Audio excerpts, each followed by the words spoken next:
Thank you so much for joining our webinar again. A good vach to everybody.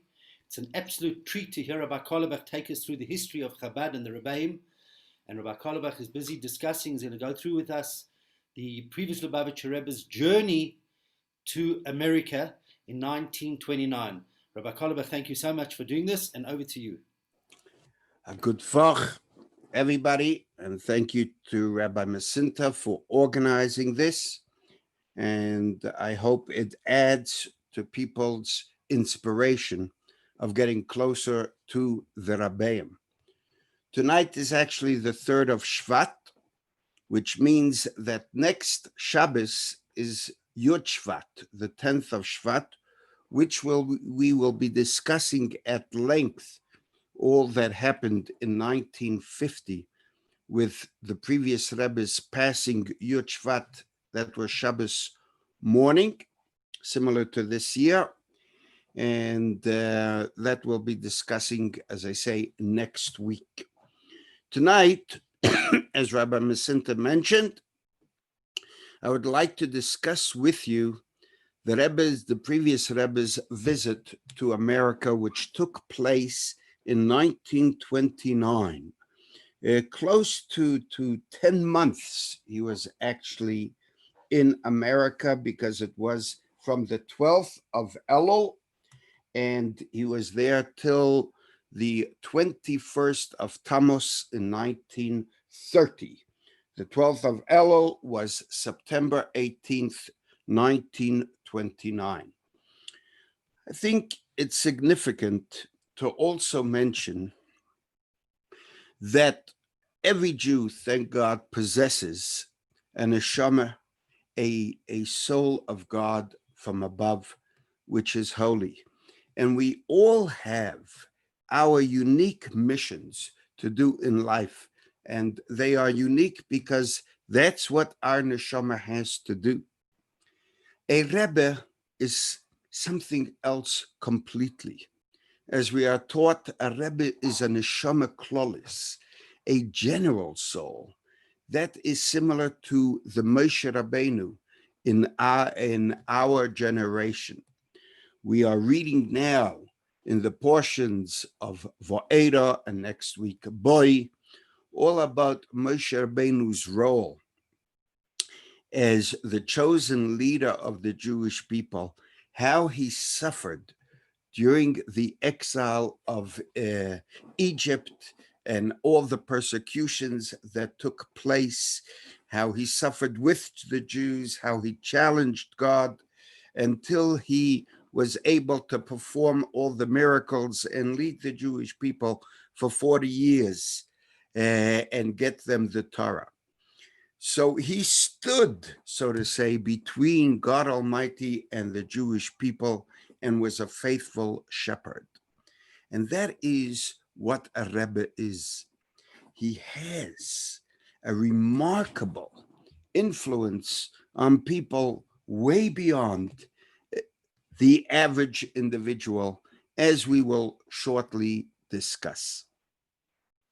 As we've been discussing for a few weeks already, the previous Lubavitcher Rebbe became Rebbe in 1920. In 1927, he was arrested by the Avsektia, by the communists. They wanted to give him the death sentence. By great miracles, which you could look up in the previous events, he managed to leave Russia. He took up residence in Riga.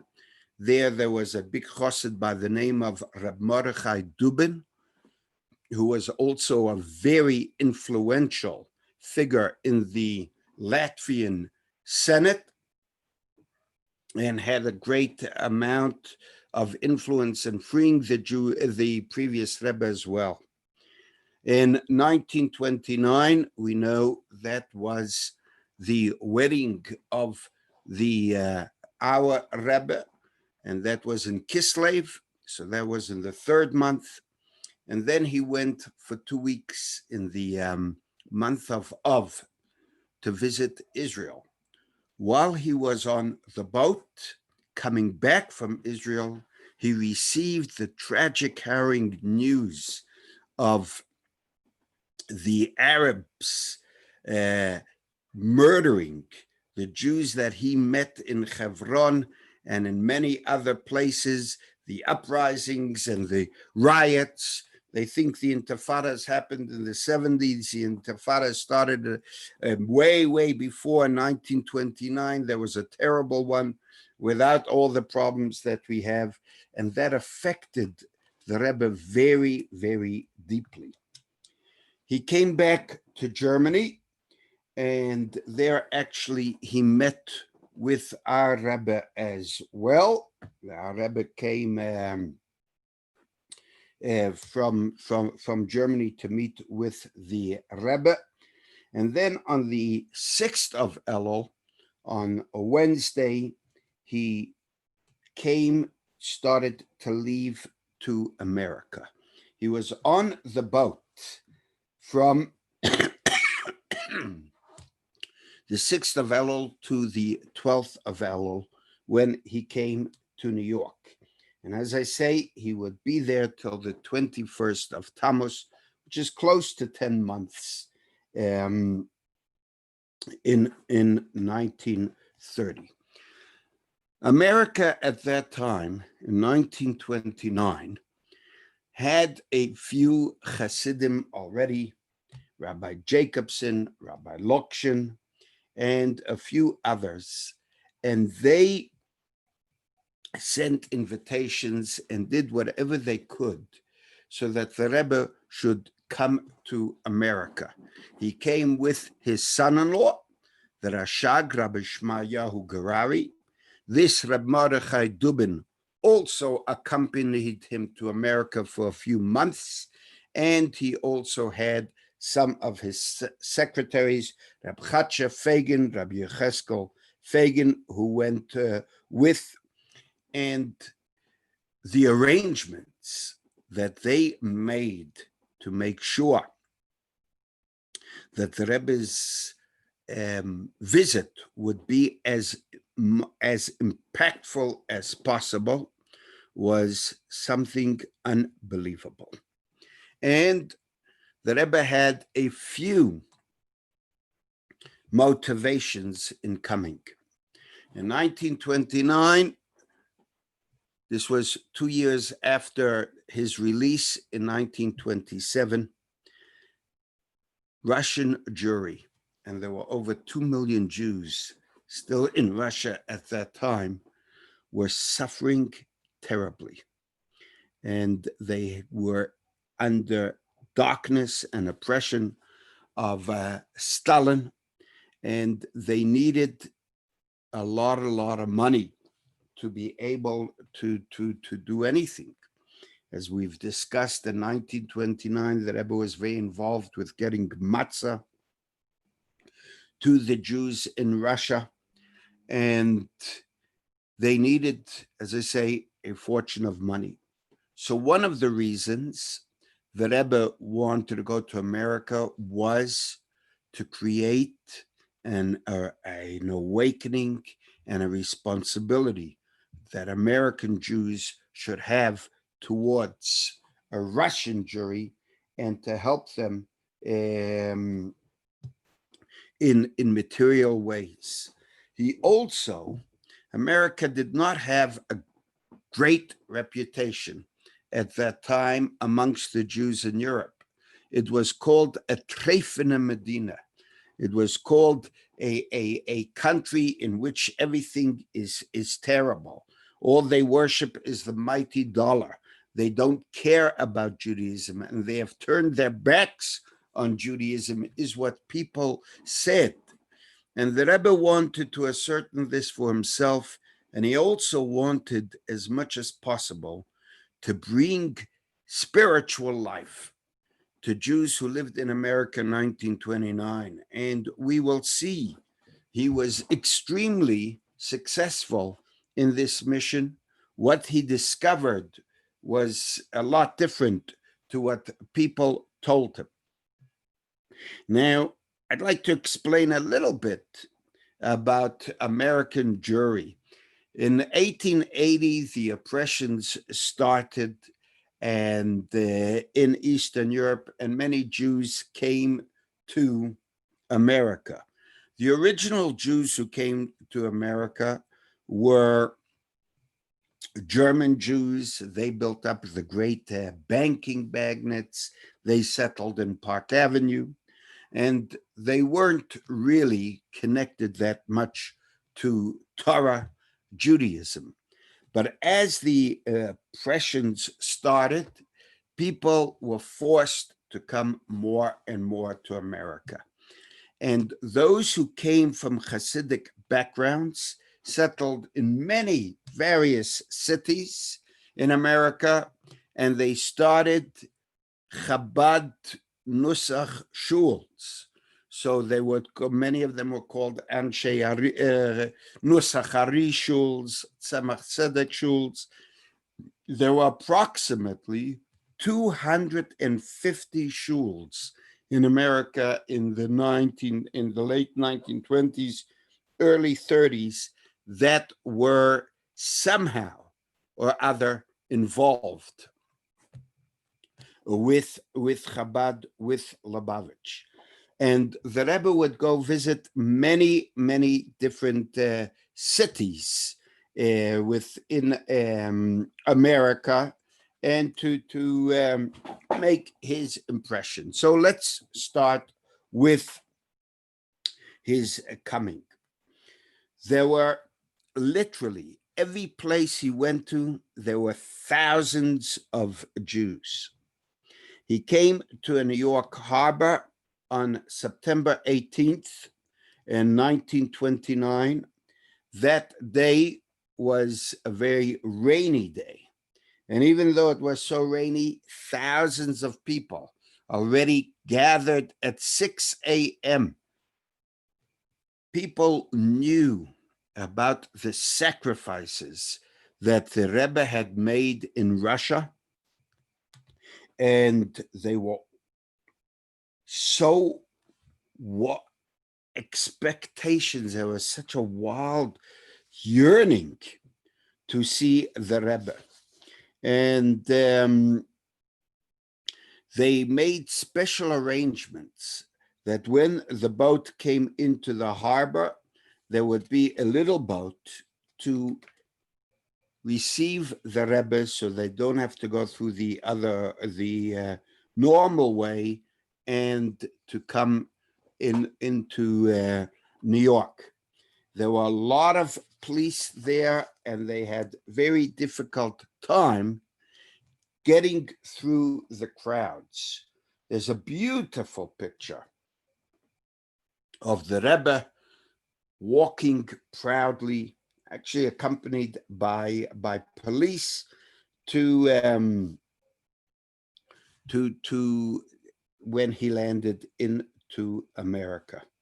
And when the Rebbe came, they took him to Borough Park. There was a Lubavitcher shul there, and he spoke, and he said that Hashem gave the Jews the holy title of Goy Echad Ba'aretz, one nation in the land. So we are a special people.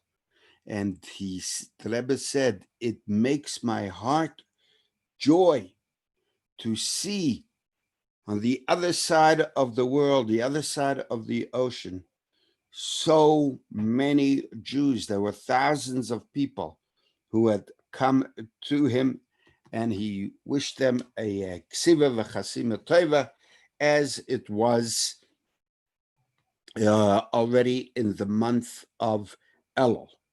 And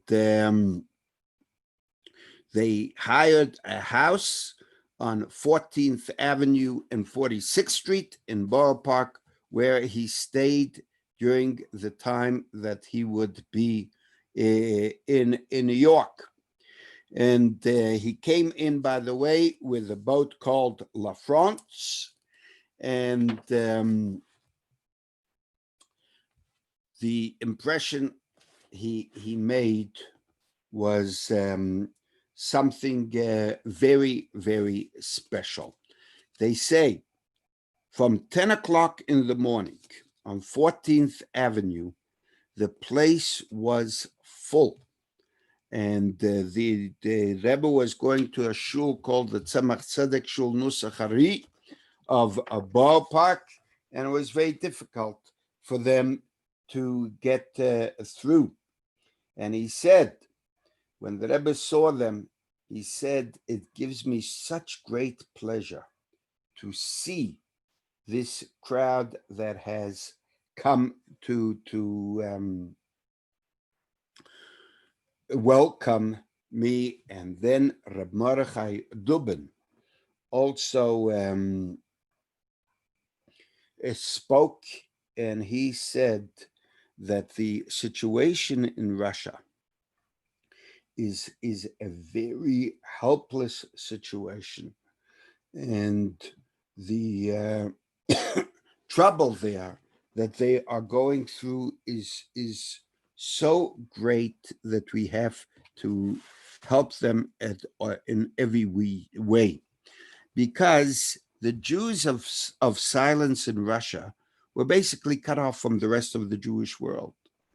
And their other Jews in the States were anxious, in the Rebbe's words, to receive regards from the suffering house of Israel, who remained in the darkness and oppression in the USSR.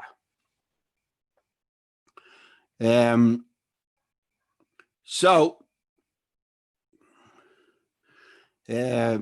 he would visit many cities, and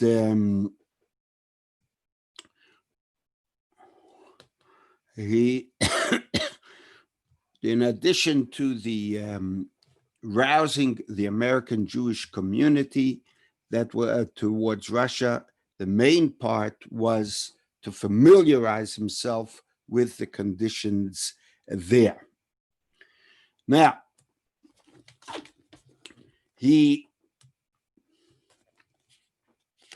came to America, and when he came there, he said that I want to express my deepest thanks to American Jewry for the unbelievable welcome that you have given me at that time.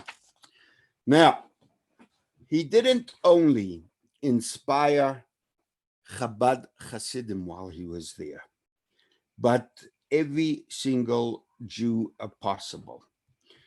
He writes that in the time that I was in America, I found a great treasure that not only with the old people who have come from their home, but many young people who were born in America.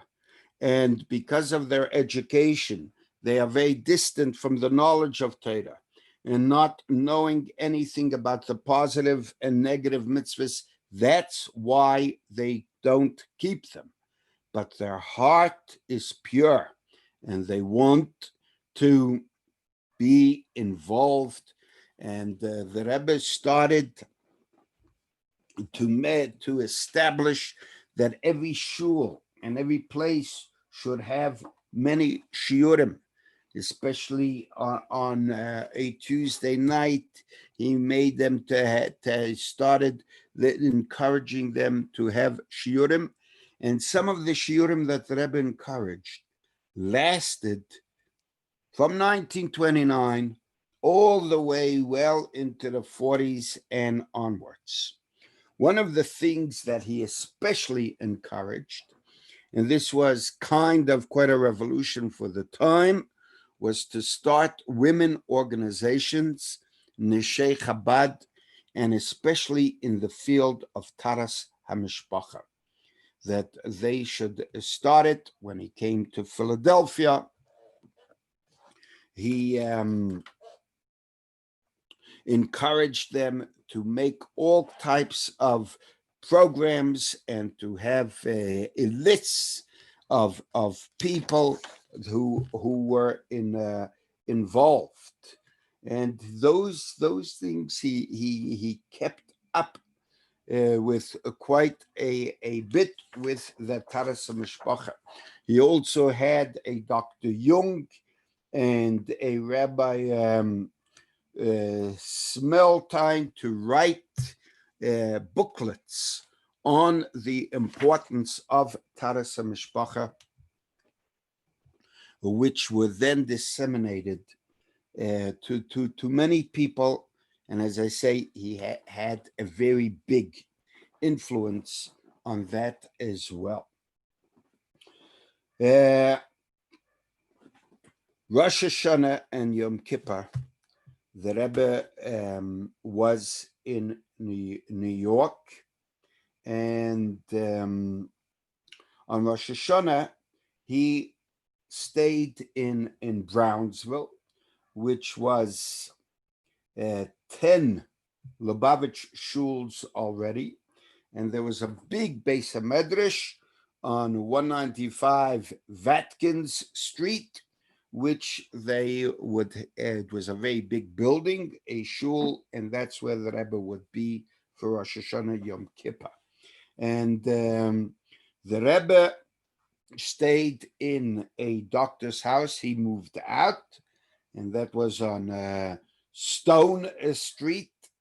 And on the night of Rosh Hashanah, I've heard from many, many people who were at the previous Rebbe's davenings, also later when he moved to America. The crying that the Rebbe had on Rosh Hashanah night was literally many, many hours. And there are many people came to the shul to hear the Rebbe's davening. And by the way, they got brand new beds for the Rebbe to stay in on Rosh Hashanah, but the 2 nights of Rosh Hashanah, he didn't even go into a bed. And they write that his voice was heard throughout the shul. And also, he said Chassidus at that time. He didn't go to Tashlich because it was too far, but there he would go in later in the Aseret Yimei Tshuva. On Yom Kippur, the Rebbe stayed in the entire Yom Kippur, the 24 hours in the shul. And on Simchas Torah, he writes Sukkos, he was mainly at his home, but on Simchas Torah, the Hakofis went until the next morning. And so this was something that they hadn't, many American Jews hadn't seen before. And they write that the journal of the time, the Morgen Journal, writes a description about one of the Farbrengens on Cholamoid Sukkos. It was actually written by a David Leib Meckler.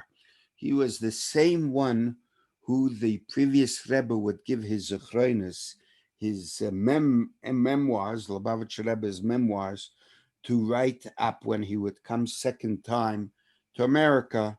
He would write it up in Yiddish. And the description that the Rebbe, that this Meckler writes is that the entire day it was raining, and nevertheless it didn't stop people from coming Simchas Beis HaShe'eva into to the Rebbe's sukkah. And he says the rain, Maaseh Nisim, by miraculous ways, stopped.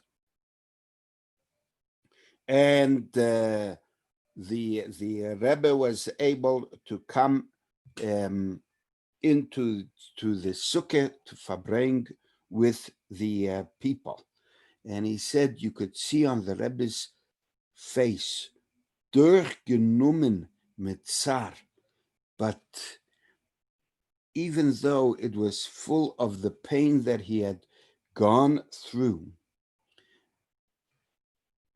the Rebbe makes an unbelievable impression. He describes him with, at that time, a blonde beard, and he is extremely vertracht, very engrossed with his thoughts, but it is also a time of simcha.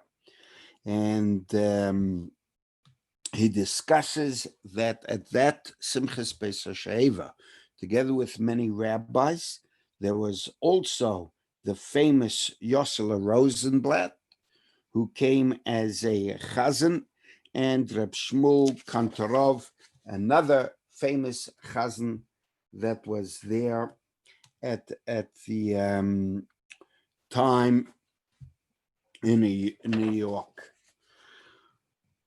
The Rebbe stayed in New York, and this Reb Mordechai Dubin stayed with the Rebbe in America for 2 months, and then he went back.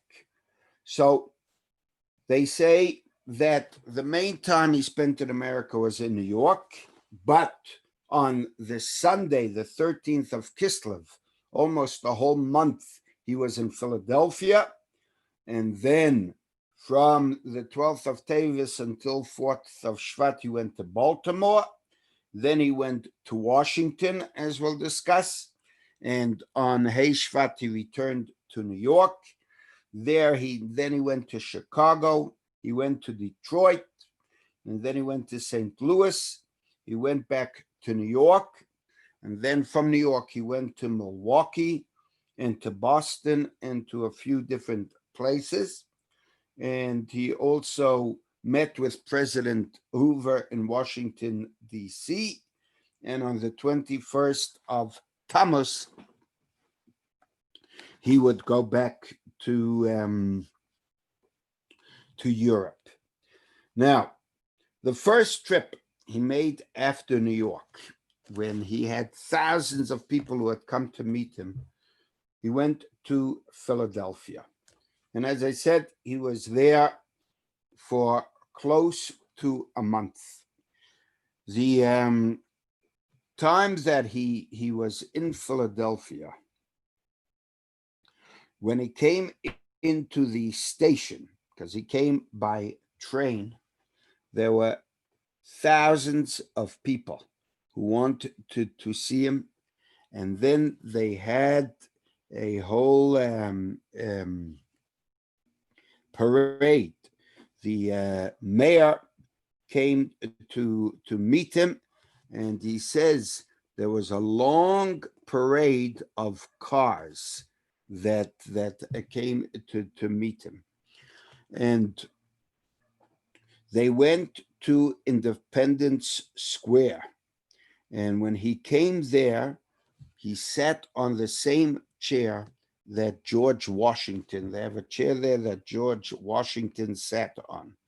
And while he was on the chair, he blessed the American government, and he praised the American Constitution.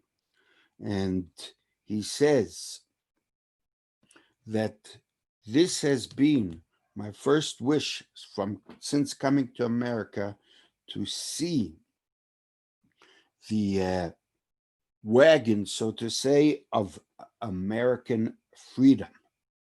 And the mayor answered that it is an honor to see such an important personality of the Jewish people. And we give you all the freedoms to be here. And then they took him with a great parade. They took the Rebbe to the Liberty Bell.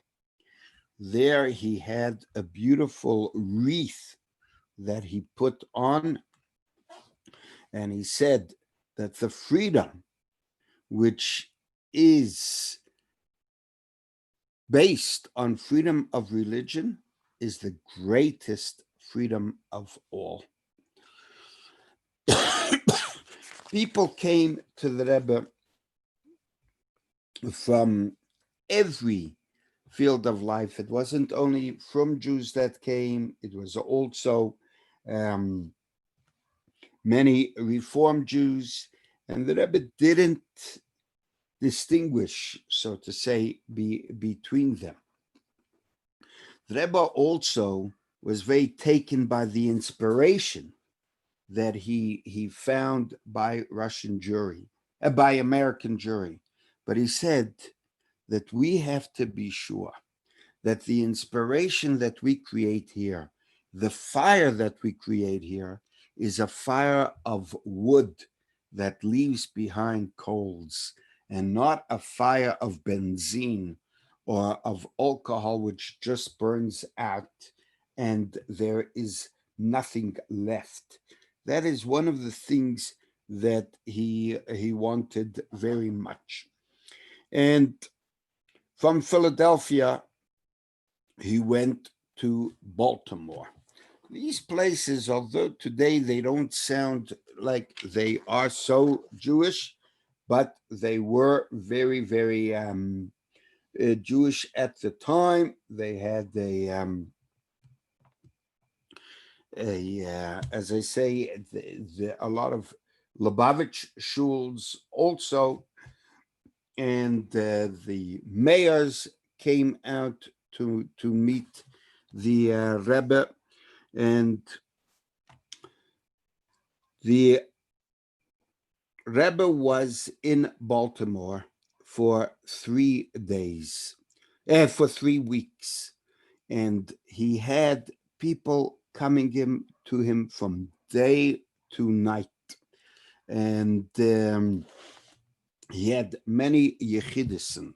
An interesting thing that happened to the Rebbe that they write in America was that although they went to great lengths to get him Chov Yisrael and all the right food, he didn't eat much. He fasted quite often. And they write that he lost a lot of weight in America. And one of the things that he said was, basically, he didn't want to be a person who took on this honor and that it would affect him. And he said to force yourself not to eat, to fast, is a good guard against accepting all the honor at that time. And a big question that was asked was, would the Rebbe maybe transplant the center of the Chabad movement to America? And this visit that he had was an opportunity for him to test American waters and perhaps lay the groundwork for his eventual immigration to the States. And although American freedom and democracy offered its Jewish immigrants unprecedented religious opportunities, but they were often discarded for the mighty dollar. And the question was, could the teachings of Hasidus, of the Baal Shem Tov and the Alter Rebbe thrive in this golden Medina? And they asked him many times if he would stay, and they started an Agudas Chasidei Chabad to enable him to start to move to America. And he said that he wouldn't consider it unless it would mean that they would establish yeshivas tomchei tmimim wherever he went. And he wrote quite an interesting letter as to why he didn't go there at that time. In fact, when he would come to America in 1940, he would say that he didn't come here because he wanted to. And in every city, there was very similar receptions and very similar inspiration. Like one of the newspapers writes that the Lubavitcher Rebbe is the ambassador of 2 million Jews of Soviet Union. Their suffering is his suffering. Their self-sacrifice is his. And the Rebbe is the symbol of Mesiras Nefesh. And it evoked a storm, his heroic battle, when the entire world. And the editorial writes in one of the papers that leaders as the Lubavitcher Rebbe are the very spine and backbone of the Jewish people. No person can have such great courage and such stubborn fortitude to wage battle with those who would destroy and devastate Judaism, if in his veins did not flow the blood of the Jewish martyrs Rab Shimon bar Yochai, Rabbi Akiva, and Rab Chanina ben Tradion. And the Jewish people will always remain. And they write that whether or not you are a chassid, when you behold such an extraordinary personality, you will humble yourself. And in May 2nd of 1930, they said the people came en masse from the Torahs, and it was the first time in the history of St. Louis that Jewish songs would be heard at the depot in the Union Station. From Union Station, the parade would follow as it made its way to the new home of the Jewish Day Nursery, where the Rebbe would be hosted. They had a reception on the first night that the Rebbe was there. And they wrote that this was the largest and most impressive in the history of St. Louis Jewry. Such a large crowd consisting of thousands of men, women, and children have never before been witnessed at any reception ever accorded to a Jewish leader visiting our city. The entire Union Station was overfilled with thousands of Jews of all classes, affiliation, and persuasions. And they came to honor the great religious leader and a warrior for the martyrdom of Jews. And they revealed the great love that the Jewish people have to Torah and to the Gedolei Yisrael. There were, as I say, thousands of people who came. The Rebbe spoke for about 15 minutes, and the shul was overpacked with people. Many people had to leave because there was no room. And some of the things that he said at that time is that the first words a Jew says every day when he becomes newly born and wakes up with fresh hopes are the Moida Ani. And I want to offer praise and thanks to Hashem for the great joy of seeing the warm Jewish hearts in all places. And My traveling to America has a twofold objective. Firstly, I feel it my duty as a Jew, as one of the hundreds of thousands of Jews who have toiled and continue to toil for the continued existence of our holy people, for our Torah and for our religion.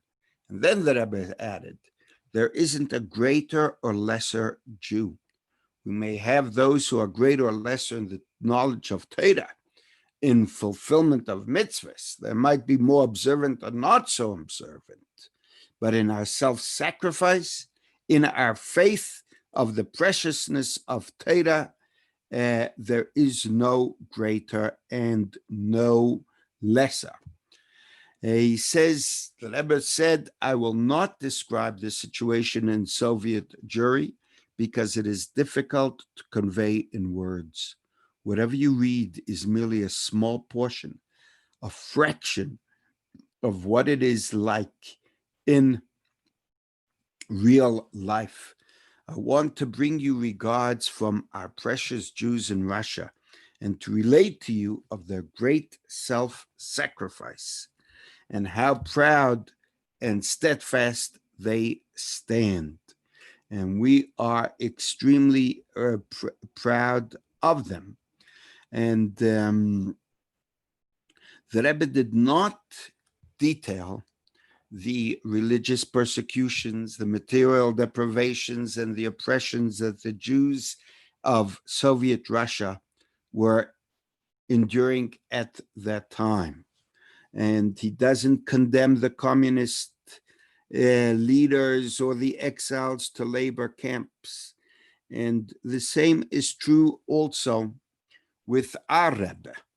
And he felt that Soviet authorities will retaliate against the Jewish people and against the Rebbe's Hasidim if they would speak about it too much.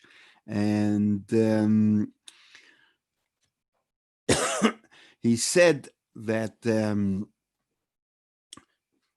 they wrote that the community leaders shared 1,000 seats in the shul were reserved within the first day. And the visit that the previous Rebbe made to St. Louis was unlike any previous visits, not by Rabbi Abraham Isaac Cook, the chief rabbi of Palestine, and not one by the Zionist leader Chaim Weizmann, because there were only a few people who had come at that time. There was large Hasidus that was given as well. And now I'd like to read a few letters that the Rebbe writes at that time to the people in America and to certain rabbis. He says, just like it is impossible to have Hasidus without Hasidim, so too it is impossible to be a Chosid without Hasidus. We have to remember where we come from, and we have to make sure that the next generations carry on with Hasidus. He says learning should be in shul, and it should be in a book or in any writing that they want. There should be a learning of Tanya, and they should establish proper shiurim. As I say, those took place for a long time. Another letter that the Rebbe writes is, even though there are many youth in America who seem to be sleeping to Judaism, their hearts are awake. And what it takes is the right professional to bring out the awakeness of the Jews. And we well know that there's a covenant made with effort, that it'll never go empty-handed. He says, we are accustomed, with all due respect to the rabbis here, to the moaning, how terrible it is, and we forget that one action would be better than 1,000 moans. You will not be helped with moaning. Moaning is the key to open the heart and to waken the eyes, not to just sit with clasped hands, but to get to work. And the Rebbe says, in the time that I was in this country, I got to know that, thank God, there is a treasure that is found here. I've met with people, young people who are born here, who don't know much about Torah mitzvahs, but they are waiting to be aroused. And he uses that analogy that these dry bones can become awake.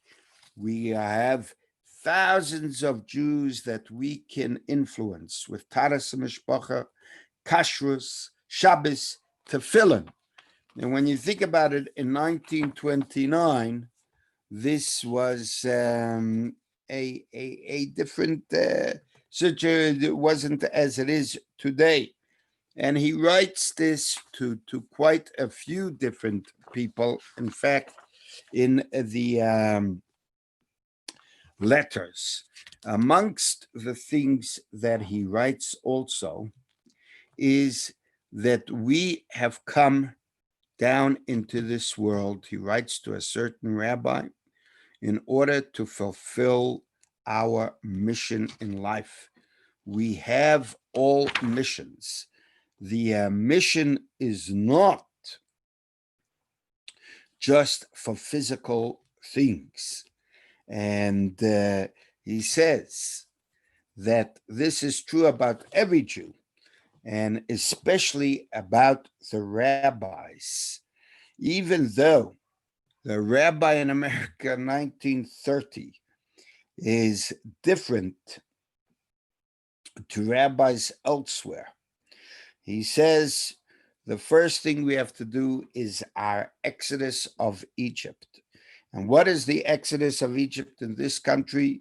It is the rabbis getting out of the exile of committees, and especially the committees of shuls. And no matter how bad the situation is, he says, I am here already 8 months in this country, and I see great lights, Yirei Alikim, and talented people, Rabbonim, who are fit to bring the light of Torah and mitzvahs. However, they sit as if they are in jail. And I told them what they have to say, that they don't say. And what they do say, no one could listen to. Then the Rebbe adds, I know there are many rabbis here who are looking for the time that they can retire and get away from the rabbinate. He says, is this the way you're going to help Jewish people? Is this the way you're going to fulfill the mission of your soul? The Almighty sent you to be here at this time and this place to light up the world with the light of Torah. The Rebbe adds, if a king of flesh and blood would send his servant to say, I am placing you over 100, 1,000, 10,000 people, that you should lead that place in my name. And the officer, the minister, instead of doing what he should be doing, he would try and be freed from that mission. He says, no. All those who are trying to be freed from the mission, to throw off the yoke of the rabbinate or leadership, I see in this a love of themselves and damage to the Jewish people. We are all servants. We have to forget about self-love.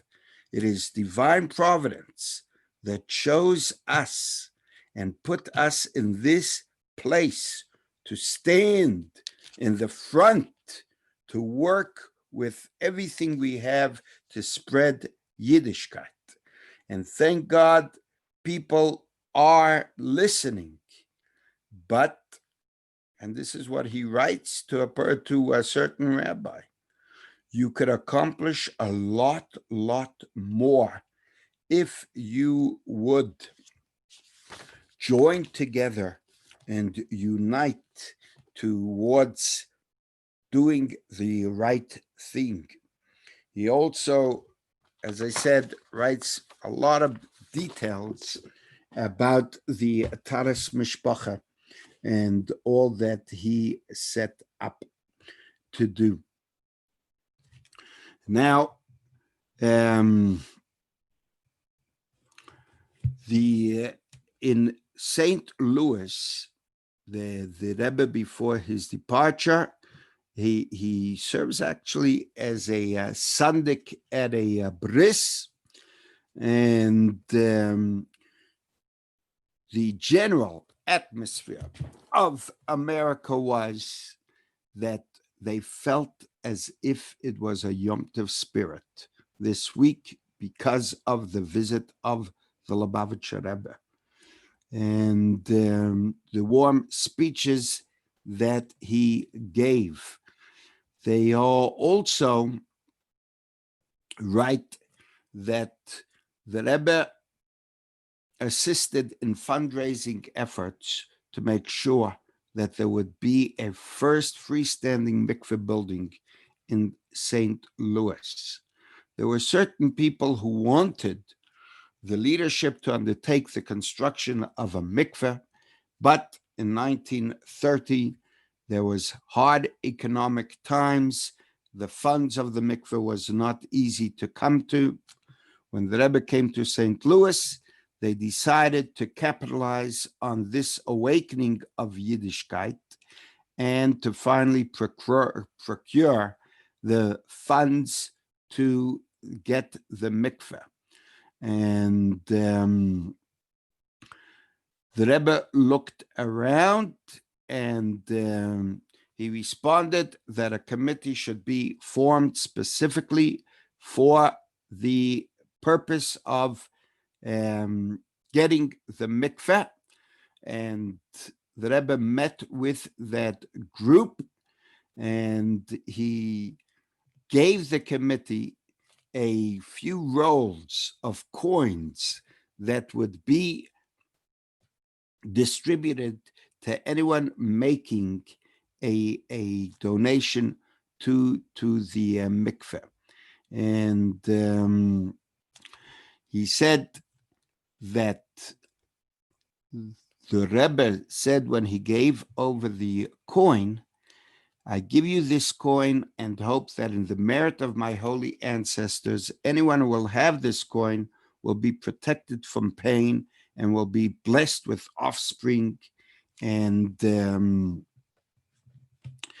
they, Baruch Hashem, they were able to make sure that the mikveh was accomplished.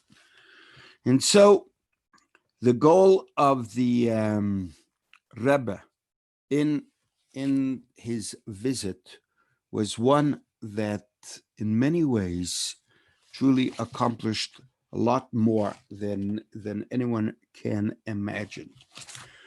I'd like to tell now two stories. One is told by Reb Fuller Khan, that there was a Jew in the 1940s that was taken to hospital in Toronto. The Rebbe had just come, it was in 1942, and someone had told this guy that the Rebbe was there in New York, and they should ask him for a bracha. And the previous Rebbe's answer was, he quoted a certain verse that says, I will send one angel to help you, and how much more? 1,000 angels. The Montreal Lubavitcher Yeshiva had just been established. So the Rebbe sent back a message to tell this wealthy Jew that I guarantee him, if he gives $1,000 to the Montreal Yeshiva, then this will help him recover. A brother of that guy said, yeah, it's just like these Hasidim, they just want to pull your money. But when the unwell person was told about it, he turned to his wife and son and he said, I want to live. Please make out the check as the Rebbe has asked. And they made out the check, they gave it to him. And then the doctor who was treating him came to visit him, and he got very upset. And he said, I refuse to treat this man anymore. So they said, what are you talking about? He says, if I am his doctor, I'm the doctor. You have called in another doctor to treat him because I can see that there's a change in his prognosis. And they said, no, we didn't bring in another doctor. They told the doctor the story, and he said, this is open miracles. And in a short time, the person recovered completely. The Rebbe had to face with many, many different strange stories. I remember Rabbi Yossi Kramer, a friend of mine, telling me that when his father, Rabbi Label Kramer, came to Montreal, one of the chairmen of his yeshiva was visiting New York. So Rabbi Kramer encouraged him to visit the Rebbe. So when he came to the previous Rebbe and he told him to write a letter for what he needs, Yosh Kramer says that this chairman came to the previous Rebbe for Yechidus, and he said, Rabbi Kramer sent me to see you. He told me to write a kvittel. He says, I don't have time for that. I don't know, kvittel schmittel. Here's $20 for you to buy whatever you need and have a good day. Baruch Hashem, the Rebbe had a wonderful sense of humor. But Rabbi Kramer also tells this following story, that a couple visited me, says Rabbi Kramer, Label Kramer, many years ago. They poured out their hearts, telling me they had been married for quite a few years and had not been blessed with children. After some time, they went to a doctor whose diagnosis was very far from reassuring. He said, due to a medical condition present in the husband, the couple would never be able to have children, Rahman al-Islam. The couple belonged to a traditional shul, and the husband had studied in the Lubavitcher Yeshiva afternoon classes. So he came to myself, Rabbi Kramer says, with his wife to see if I could help them with their problem. I told them, go to New York and have a Yechidus with the Rebbe, and that would help you. But getting a Yechidus, an appointment for Yechidus at any time soon is not possible. But you have an option. It is almost Pesach, said Rabbi Kramer. So travel to New York, at least for the second half of Yom Tov. And then after Yom Tov, the Rebbe sees guests who came for Yom Tov. You'll have the opportunity for a Yechidus. And that's what they did. They told the Rebbe about the situation and asked the Rebbe to help them and bless them with a child. The Rebbe gave them a bracha and suggested they visit a certain doctor in New York for an examination. And they made inquiries about the doctor, but they found out that he was away. And he would only be back in New York in a week's time. This husband, who was a businessman, wanted to hurry back to Montreal and to his business. He didn't want to wait in New York for the doctor's return. His wife said, no, the Rebbe told us to go to the doctor in New York, and so we must do that. They reached a compromise. They would meet Rabbi Chadakov, who was the Rebbe's secretary, and do as he would tell them. Rabbi Chadakov told them to write their question to the Rebbe. And so they wrote to the Rebbe saying, seeing as the doctor will not be in town for another week, they wanted the Rebbe's opinion whether they should wait in New York or return home to Montreal. The Rebbe said, go back to Montreal and visit a doctor there. And he specified which doctor they should visit. After receiving the answer, they returned to Montreal. The wife was still troubled by the fact that they hadn't listened to the Rebbe's original instructions to visit the doctor in New York.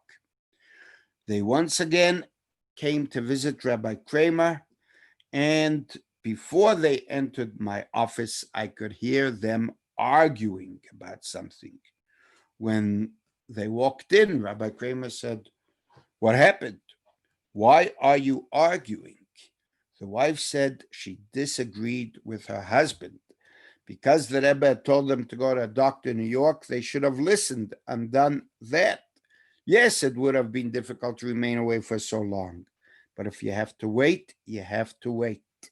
And if we want to be helped, we need to put in the effort and go out of our way. The husband's stance was that the Rebbe told them they could go see a doctor in Montreal, and it would be the same. So I asked them, what do you want from me? And they wanted me to get them an appointment with that doctor. They had called the doctor, and he had refused to see them. As it turns out, Rabbi Kramer says, that doctor was a close friend of mine. So I called him, and I said, listen, my friend, when the Lubavitcher Rebbe sends you patients, it should be a tremendous honor for you. But instead of I'm hearing you don't want to give them an appointment. I don't understand. The doctor said, Rabbi, you know me very well. You know I am a straightforward person. I know that this couple came to a doctor who shares an office with me. I know they came, and I know this man can't have children. It's just impossible for him to have children. I know what happened with the other doctor. And therefore, I don't want to give them an appointment because it's impossible to have children anyway, and I don't want to take their money for nothing.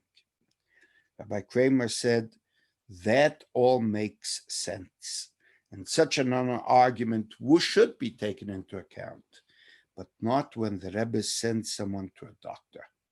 When the Rebbe sends a patient to a doctor, it is a different matter. You must see them and do what you can, and they will be helped. And the doctor said, what do you want? That I should make a miracle? To which Rabbi Kramer said, no, you don't have to make a miracle. You need to do what a doctor needs to do. Take them in for an appointment and examine them, and Hashem will make the miracle. And he said, okay, let them come to me. Rabbi Kramer adds that same week I happened to visit New York. I had the schus of going into a yechidus with the Rebbe, And when I told the Rebbe about my conversation with the doctor, the Rebbe told me, I heard about this doctor and couldn't believe he could be so foolish to think that I expect him to make miracles. Hashem will make the miracles. He has to do what he has to do. The doctor took them in for an appointment, examined them, reached the same conclusion. They were unable to have children. God forbid, but he did whatever he could. Time went by, says Rabbi Kramer. On an Erev Yom Kippur, I met the doctor and told him, you know, doctor, in a few days, I will be officiating at the bris of that couple's newborn son. Showing me his palm to me, he said, just like hair cannot grow on my palm, they cannot have children. It is impossible. What do you mean impossible, said Rabbi Kramer. Come, let us go to the bris together. And in time, the couple had many more children. In fact, there was a doctor who said the same thing to a patient. Just like hair doesn't grow here, you can't have children.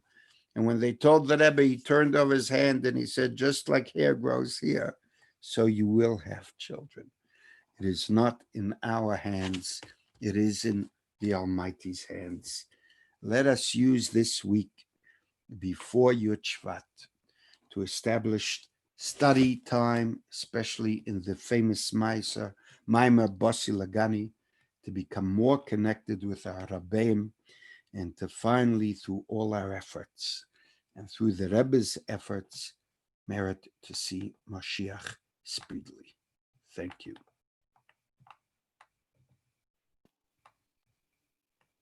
Rabbi Kolobach, that was intriguing, and thank you. Tomorrow evening, we have Rabbi Wagner is going to be going through preparations for Yud Shvat. The slides are coming on now. But Rabbi Kolobach, thank you. Thank you. A good vach. Have a good vach.